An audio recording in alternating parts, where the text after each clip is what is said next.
Announce ಮಾಡಿಬಿಡ್ರಿ, ಬರ ಅಂತ ಹೇಳ್ಬಿಡ್ರಿ. ಹೌದು ಸ್ವಾಮಿ, ಬರ ಅಂತ ಹೇಳ್ತೀವಿ. ರೈತರ ಬಗ್ಗೆ ನಿಮಗಿಂತ ಹೆಚ್ಚು ಕಳಕಳಿ ಐತಿ, ಸಾಮಾನ್ಯ ಜನರ ಬಗ್ಗೆ ಹೆಚ್ಚು ಕಳಕಳಿ ಐತಿ.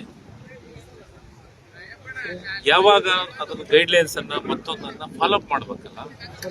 ನಮಗೆ ಇನ್ನೂ ಕೆಲವೊಂದಿಷ್ಟು ಗೈಡ್ಲೈನ್ಸ್ಗೆ ಬರಬೇಕು. ಒಂದಿಷ್ಟು ತಾಲೂಕುಗಳು, ಹೋಬಳಿಗಳು, ಇದು ಬರ್ಬೇಕಂದ್ರೆ ಏನು ಮಳೆ ಇಂತಿಷ್ಟು ದಿವಸ ಆಗ್ಬೇಕಂತ ಇದೆ. ಅದನ್ನೆಲ್ಲ ಗೈಡ್ಲೈನ್ಸ್ ಅನ್ನು ನೋಡ್ಕೊಂಡು ಯಾವ ರೈತರಿಗೂ ಅನ್ಯಾಯ ಆಗ್ಲಾರ್ದ, ಯಾವ ತಾಲೂಕಿಗೂ ಅನ್ಯಾಯ ಆಗ್ಲಾರ್ದ, ನಮ್ಮ ಜಿಲ್ಲೆಯಾಗಿರುವಂಥ ಎಲ್ಲ ರೈತರಿಗೆ ಅನುಕೂಲ ಆಗುವಂಥ ದೃಷ್ಟಿಕೋನವನ್ನು ಇಟ್ಟಿದ್ದಾರೆ. ಅದ್ರ ಬಗ್ಗೆ ಮತ್ತೆ ಮೊದಲನೇ ಕ್ಯಾಬಿನೆಟ್ ಬಗ್ಗೆ ಸವಿಸ್ತಾರವಾದಂಥ ಚರ್ಚೆಗಳು ಆಗ್ಯಾವ.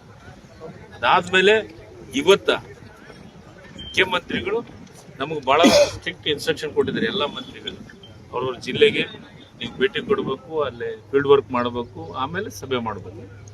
ನಾವು ಪ್ರತಿ ಸತಿ ಫೀಲ್ಡ್ ವರ್ಕ್ ಮಾಡೋ ಬದಲು ಬರೀ ಸಭೆಯನ್ನು ಮಾಡುವಂಥದ್ದನ್ನು ಆಗಬಾರ್ದು ಅಂತ. ಆದರೆ ನಾನು ಪ್ರತಿ ಸತಿ ನಾನು ಮಂತ್ರಿ ಆದಮೇಲೆ ಯಾವುದೇ ವಿಚಾರವಾಗಿ ಫೀಲ್ಡ್ ವರ್ಕ್ ಮಾಡಿನೇ ಸಭೆ ಮಾಡಿದ್ದು. ಆ ಕೆಲಸ ನಾನು ಈಗಲೂ ಅದನ್ನೇ ಮಾಡಿದ್ದೀನಿ. ಅದನ್ನು ಮಾಡಿ ವರದಿಯನ್ನು ಒಪ್ಪಿಸಿ ನಮ್ಮ ಕಂದಾಯ ಇಲಾಖೆ ಅಧಿಕಾರಿಗಳು ಕಂದಾಯ ಇಲಾಖೆ ಸಚಿವರಿಗೆ ವರದಿಯನ್ನು ಒಪ್ಪಿಸಬೇಕು. ಅದಾದಮೇಲೆ ಕ್ಯಾಬಿನೆಟ್ ಚರ್ಚೆ ಆಗುತ್ತೆ. ಚರ್ಚೆ ಆದಮೇಲೆ ಯಾರಿಗೂ ಅನ್ಯಾಯ ಆಗಲ್ಲ